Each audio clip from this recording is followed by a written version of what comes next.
fait pousser je ne sais plus combien de sortes, de variétés de tomates de tous les pays, hein, pratiquement. C'est fabuleux à regarder, à voir. Rendez-vous chez Jean-Marc Huot, ce collectionneur est tombé dans la tomate quand il était petit. J'ai toujours collectionné, j'ai toujours essayé d'en avoir un peu plus, justement pour connaître les différentes saveurs et puis surtout ce que le voisin n'avait pas. Dans mon jardin, j'ai 500 variétés. Un collectionneur de tomates, c'est aussi quelqu'un qui peut vous en raconter toute l'histoire. On l'a découvert il y a à peu près 350 ans. Dans le golfe du Mexique, on l'utilisait plus comme plante d'ornement. Et on l'a longtemps confondu avec la mandragone, donc qui est quand même une plante assez toxique. Jusqu'au jour où, un peu comme tous les curieux, on y est goûté et puis on s'est dit, elle a fait pas plus de mal que quelque chose d'autre. L'histoire veut que elle est longtemps restée cloisonnée dans le bassin méditerranéen.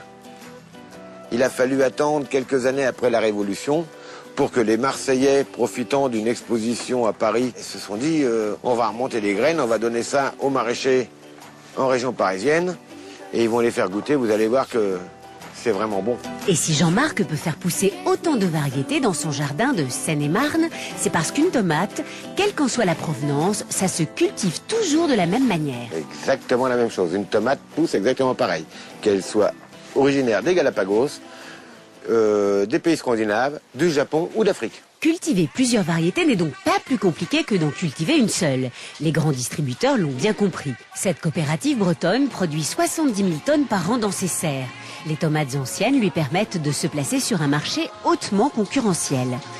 On leur redonne vie un peu, on les ressort un peu des endroits un peu poussiéreux ou des endroits un peu confidentiels d'initiés pour les reproposer au plus grand public. Et effectivement, ça booste le marché, ça crée de l'intérêt, ça ravive tout le mouvement autour du linéaire de la tomate. Je ne sais pas si c'est pour ça que les gens en achètent plus, mais ils achètent différemment.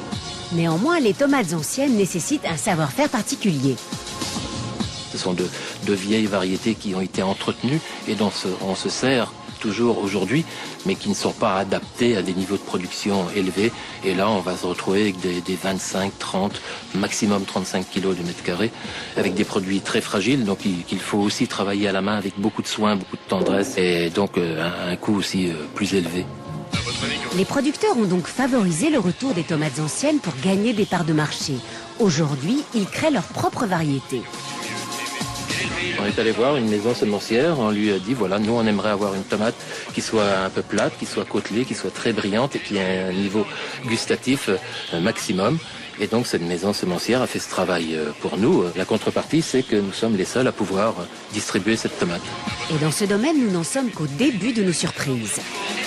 Dans une serre d'essai spécialement dédiée à cet effet, nous mettons en place chaque année entre 250 et 300 variétés différentes. Quelques-unes de ces variétés vont être retenues pour ensuite être mises en essai très limité chez des producteurs. Et de cette façon, nous allons avoir du produit qui va nous permettre de pouvoir tester les consommateurs, mais également les distributeurs. Les projets des grands producteurs restent encore top secrets. Alors pour savoir ce qu'il y aura bientôt sur nos marchés, nous sommes retournés chez Jean-Marc, le collectionneur. La tomate bleue, originaire du Pérou, mais créée par une université américaine de l'Oregon, d'où son nom, Osu, O-S-U, Tomato Blue. C'est une tomate qui, lorsqu'elle est au rayonnement du soleil, bleuit. Et ce qui fait sa réverbération bleue sur son épiderme, c'est l'anthocyane qui est à l'intérieur. L'anthocyane, c'est un colorant naturel que l'on trouve dans la myrtille. Du producteur industriel au passionné, la diversification en matière de tomates satisfait tout le monde. Et le grand gagnant, c'est le consommateur qui a plus de choix et donc plus de goût disponible. En prime avec la dégustation, les très jolies anecdotes d'un fin connaisseur. Vous savez pourquoi elle est blanche? Ça s'appelle fantôme du Laos. Il y a une petite histoire sur cette tomate. Je veux dire que les Laotiens, lorsqu'ils l'accueillent, le soir venu, ils la posent sur leur fenêtre. Ils attendent la nuit tombée et ils pensent à un être cher disparu. Et lorsque la nuit, les étoiles apparaissent, éclairent la tomate, et lorsque la tomate devient fluorescente, ça veut dire que l'être disparu auquel vous avez pensé pense à vous.